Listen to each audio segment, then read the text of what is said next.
there were multiple straw hats for different scenes. There was a specific type of straw hat for the wide shots. There was like another type of straw hat for the close-ups. Sometimes they had to change straw hats. There was a fight scene straw hat. Every single straw hat felt special to me. Hi, I'm Iñaki Godoy, and this is how I became Monkey D. Luffy in One Piece.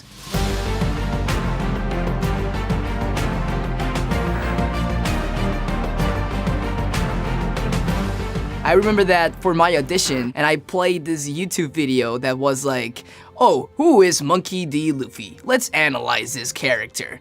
And I just listened to that video for like an hour, and I realized that the main thing about Luffy was his smile. So I thought to myself, if I can have that smile in my audition, I think I have a good shot at making this character. And hey, I think it worked. I remember that for my audition scene, I was talking with Kobe. I didn't know it was Kobe at the time, but my audition scene was the scene where we're at the dinghy after fighting Alvida. I remember when I did my first read of that audition, I was a little bit more serious. You know, there's like a boat in flames behind me.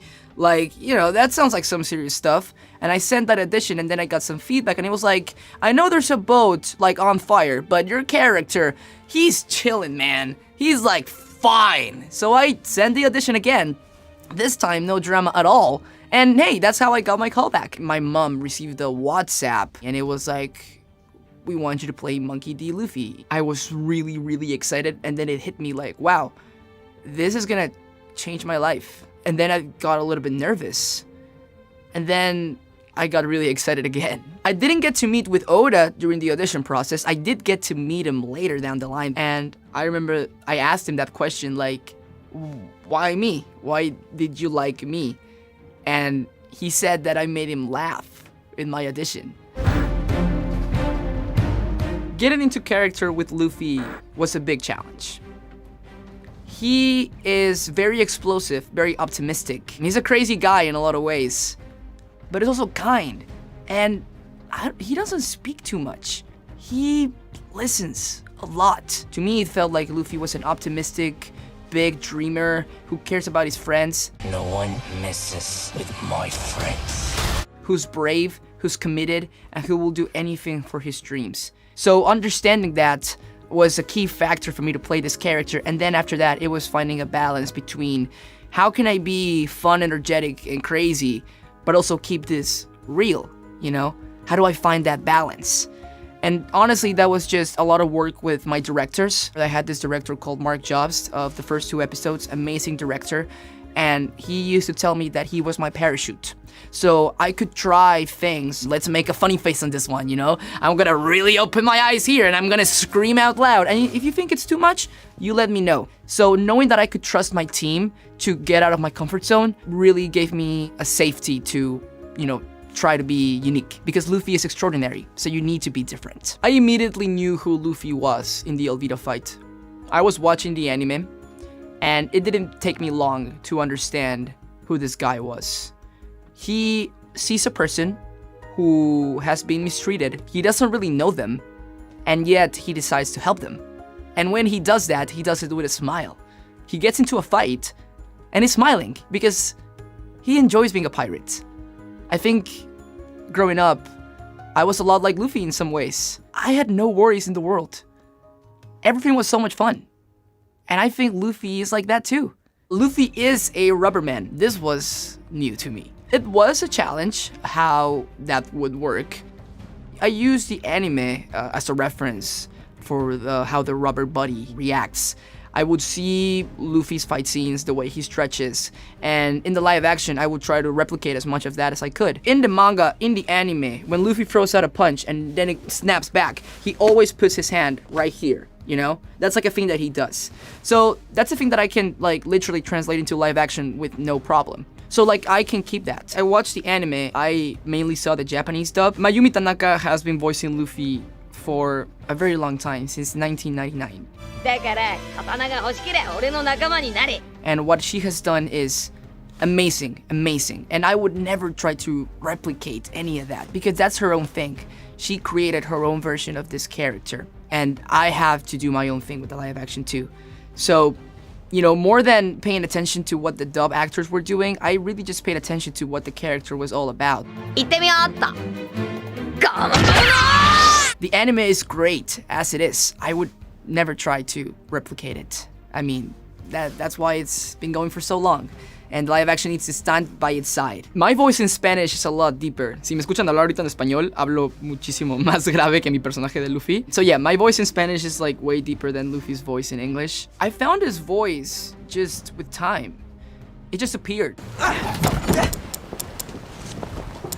feeling so piratey. And slowly with time, I started to speak more like this, more like, oh, wow, and being a little bit more loud, and it just came natural. The script is so good that it just pushes you to say the lines in a certain way. I remember the first time I put on the straw hat. It felt like, oh, wow, it's happening.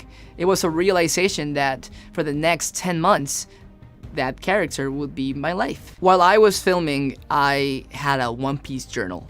So I had this little book. I put some pictures of Luffy in that book, and I also put some pictures of me when I was a little kid, because Luffy reminds me a lot of me when I was a little kid. I also had notes on every episode on like, oh, these are like the key moments, like this is important, this is important, this is important, like this is where I'm coming from, this is where I'm heading to. And I also did some little exercises, like if Luffy did homework for his school about what is his dream, how would that look like? Well, it would be like a drawing of him and his boat. It would be a horrible drawing, and they're all together, and it's like, my dream is to be a pirate, the king of the pirates. And then, I just did like silly exercises like that, and I think they worked. A normal day for me on set. Here we go. I wake up. Normally the pickup time would be around 5 a.m. We wanted to film on sunrise, so we had to wake up early. I would get to set. I had this massive like sweatshirt / blanket that I would put on the entire time, and sometimes I would just go to set on my pajamas because I was too lazy to put something on. I would get a set, I would go to the makeup trailer. At the first months of shoot, I remember I would go in the makeup trailer and we would like blast music and I would talk and chat and blah blah blah. By the last 4 months, I would sit on that chair and I would be gone. I would be exhausted. So I would normally take a nap in the chair while I was getting the makeup on, my scar. Then after that, I would put on my costume and I would head to set where we would film. And I remember I did this thing. I would go to set and I would arrive with a theme song. So I thought to myself, what is the most important part about Luffy? Well, he has fun, right?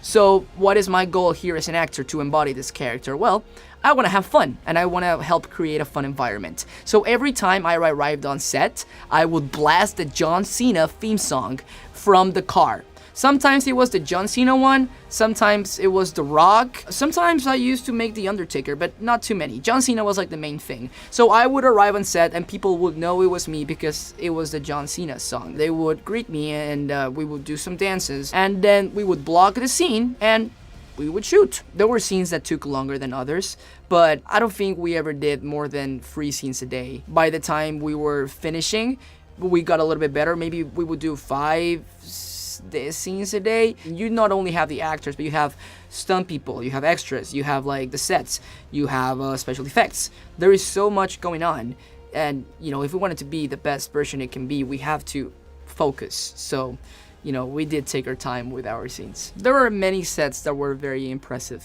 The ships are great. Lucky's tent is amazing. When we were filming in Shellstown, I couldn't believe I just walked into a town just made for this show. The production designers on this show are insanely talented. They created, this super interesting world, and I am just so grateful that I get to play inside of it. I remember one time, Emily and I had to film a scene where we're holding to a safe, and then my character pulls the safe out from where it is to a window. And we go flying in the air, so they had to like lift Emily and me up in the sky with a crane, and like if it was like some bungee, they just like let us drop with a camera filming us. I think it was in that moment when I was suspended meters above the ground. I think it was in that moment when I realized like, oh wow, I have never filmed a scene in the sky. Or when I filmed underwater, that was also really wild. I would open my eyes and there would be divers with cameras filming me, and I have to act underwater. Oh wow, that is something new. The underwater scene was pretty hard physically because the water was freezing, but that was not the hardest scene to film. I think for me, the hardest scene to film, I had this one scene with Kobe in a dinghy where we're talking about dreams and that he wants to be a marine. That scene particularly, it was one of my first scenes that I filmed. It was a very important scene because Luffy is all about dreams. So I knew I had to get this scene right. This is what the character is all about. There were a lot of things that I did in that scene at the beginning that I changed. I did rehearsals for that scene with my director, and I think it worked out pretty well. But it definitely was a process getting to that point of, oh, like there's this side of Luffy that he is very kind and nice. He's not just a ball of energy. He's a ball of energy who listens. So for Luffy's powers, this is all like the special effects team. They are the ones that really made that magic come to life. I would like punch in the air and that was it. You know, like I would throw a punch in the air.